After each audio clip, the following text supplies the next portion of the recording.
పెద్దలు యనమల రామకృష్ణ గారు పెళ్లికెళ్తే SC ST case పెట్టారు.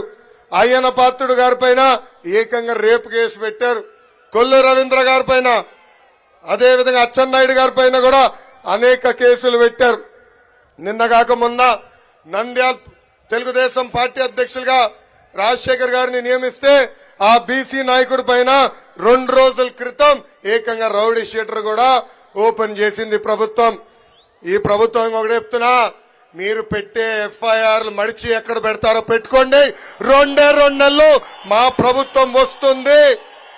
రెడ్ బుక్ లో ఉన్న ప్రతి పేరుకి వసూలు చేసి తీసుకొచ్చే బాధ్యత నేను తీసుకుంటా.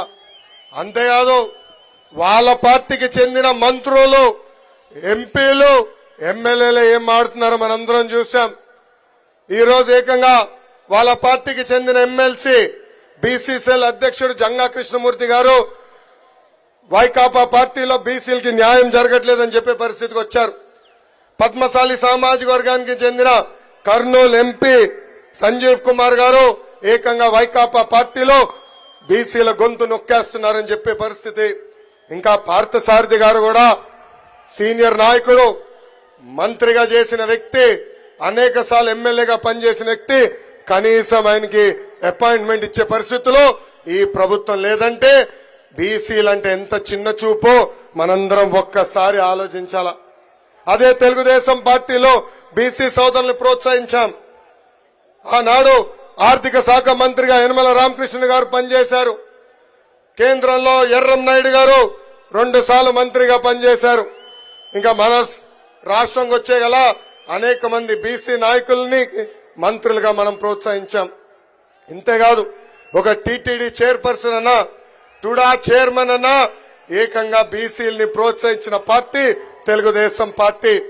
ఇప్పుడు బీసీ సోదరులందరం మనం ఆలోచించాలా, ఆ పదవుల్లో ఈ రోజు ఎవరు కూర్చుంటున్నారని.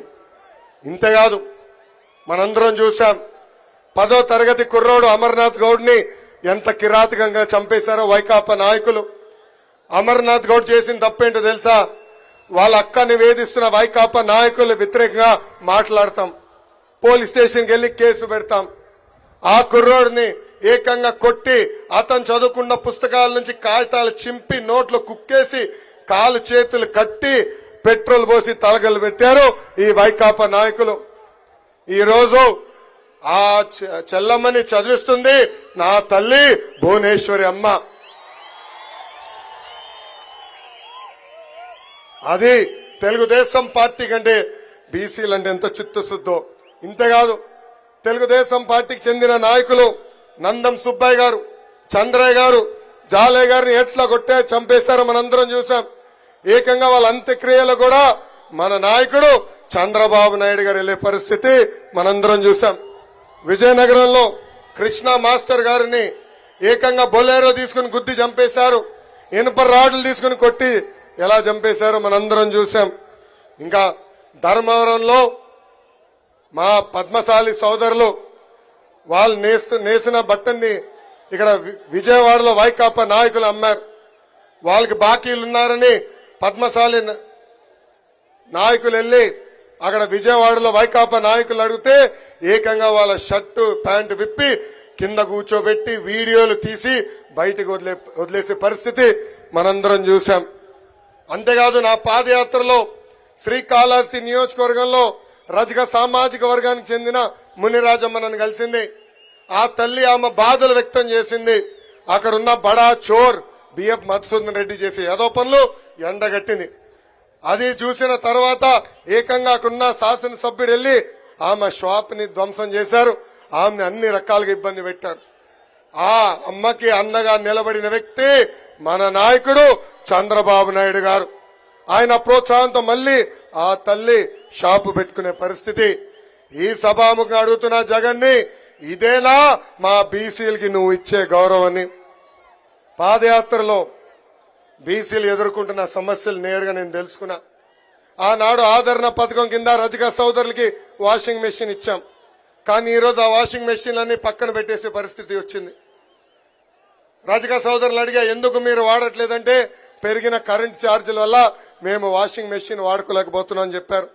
కల్లు గీత కార్మికులకి పనిముట్లు ఇవ్వట్లేదు. ఏకంగా ఎక్సైజ్ అధికారులు వచ్చి పెద్ద ఎత్తున వాళ్ళని ఇబ్బంది పెడుతున్నారు. రియల్ ఎస్టేట్ డెవలప్మెంట్ వల్ల కల్లు గీత కార్మికులకి కావాల్సిన చెట్లు కూడా కొట్టేసే పరిస్థితి నేను స్వయంగా చూసా. చేనేతలకి ఆనాడు ఉచితంగా కరెంట్ అందజేశాం. సబ్సిడీ ద్వారా అనేక పరికరాలు అందజేశాం. 50% సబ్సిడీతో మగ్గాలు ఇచ్చాం, కలర్ సబ్సిడీ ఇచ్చాం, యాన్ సబ్సిడీ ఇచ్చాం. ఈ రోజు ఈ ప్రభుత్వ అధికారులకు వచ్చిన తర్వాత అవన్నీ రద్దు చేసింది. ఇంకా మా యాదవ సోదరులు కూడా ప్రోత్సహించడానికి గతంలో గొర్రెలు మేకలు పెట్టుకునే కూడా డబ్బులు ఇచ్చాం. మినీ గోకులాలు కట్టాం. ఏకంగా బంజర భూములు కూడా ఆనాడు అందజేశాం. ఈ రోజు ఈ ప్రభుత్వ అధికారులకు వచ్చి గోపాల మిత్రులు మెడబట్టుకుని బయటికి గెంటేసింది. వాళ్ళని కూడా అన్ని రకాలుగా ఇబ్బంది పెట్టింది ఈ ప్రభుత్వం. ఇంకా మా మత్స్యకార సోదరులకి గతంలో సబ్సిడీ ద్వారా వలలు అందజేశాం, బోట్లు ఇచ్చాం, ఏకంగా ఐస్ బాక్సులు మోపెడ్లు కూడా అందజేశాం. ఈ ప్రభుత్వం వాళ్ళని కూడా మెడబట్టి రోడ్డు బయట గెంటేసింది. బీసీ సోదరులకు ఎదుర్కొన్న సమస్యలు పాదయాత్రలు తెలిసిన అవకాశం నాకు వచ్చింది. ఆ నివేదిక వేదికమైన పెద్దలకు అందజేశాం. అది మన అధ్యక్షులు చంద్రబాబు నాయుడు గారు బీసీ డిక్లరేషన్ లో భాగంగా మన సమస్యలు పరిష్కరిస్తారు. 2019లో నేను పోటీ చేయాలనుకున్నప్పుడు చంద్రబాబు నాయుడు గారు మీరు రాష్ట్రంలో ఎక్కడ పోటీ చేయాలనుకుంటున్నారని నన్ను అడిగారు. ఆనాడు ఆయనకు ఒకటే చెప్పా, అయ్యగారు ఎప్పుడు గెలవని నియోజకవర్గం నాకు ఇవ్వండి, గెలిపించి చూపించే బాధ్యత నేను తీసుకుంటానన్నాను. ఆనాడు నన్ను మంగళగిరికి పంపించారు. 21 రోజుల ముందలు వచ్చాను. స్వల్ప మెజారిటీతో ఓడిపోయాను. కానీ గత 4 సంవత్సరాలు 10 నెలలుగా మంగళగిరి ప్రజలు నమ్ముకుని ఎప్పుడు లేని విధంగా సంక్షేమ అభివృద్ధి కార్యక్రమాలు ఈ పసుపు జెండా చేసింది. ఆంధ్ర రాష్ట్రంలో ఎక్కడ జరిగిన విధంగా 29 సంక్షేమ కార్యక్రమాలు మన నియోజకవర్గంలో మనం చేశాం. మంగళగిరి ప్రజలందరికీ నేను శిరసు వంచి పాదాభివందనం చేస్తున్నాను. నాకు మీరు అండగా నిలబడ్డారు, నన్ను మీరు ప్రోత్సహించారు. మీరు ముందరికి నడవండి, మీకు అండగా నిలబడతానని నాకు మీరు కొండంత బలం అందజేశారు. అందుకే ఈ సభాముఖంగా చంద్రబాబు నాయుడు గారు నేను కొన్ని మంగళగిరి ప్రజల తరపున కోరుతున్నా. మొదటిది, కొండపోరంబోకు ఫారెస్ట్ భూముల్లో, ఇరిగేషన్ భూముల్లో, ఎండోమెంట్ భూముల్లో, రైల్వే భూముల్లో దశాబ్దాలుగా మంగళగిరి ప్రజలు అక్కడ ఉంటున్నారు, ఇల్లు కట్టుకున్నారు. 1 తరం కాదు, 2 కాదు, 3 తరాలుగా అక్కడ ఉంటున్నారు. ఆ భూములన్నీ రెగ్యులరైజ్ చేయాల్సిన బాధ్యత మన పైన ఉంది సార్. రెండోది, మంగళగిరి నియోజకవర్గంలో ఉన్న నిరుపేద కుటుంబాల కోసం 20,000 ఇల్లు కూడా కట్టించాల్సిన బాధ్యత మన పైన ఉంది. మూడోది, పద్మశాలీలంటే చేనేతలు అనుకుంటాం, కానీ మంగళగిరి నియోజకవర్గంలో పెద్ద ఎత్తున పద్మశాలి సోదరులు స్వర్ణకారులుగా ఉన్నారు.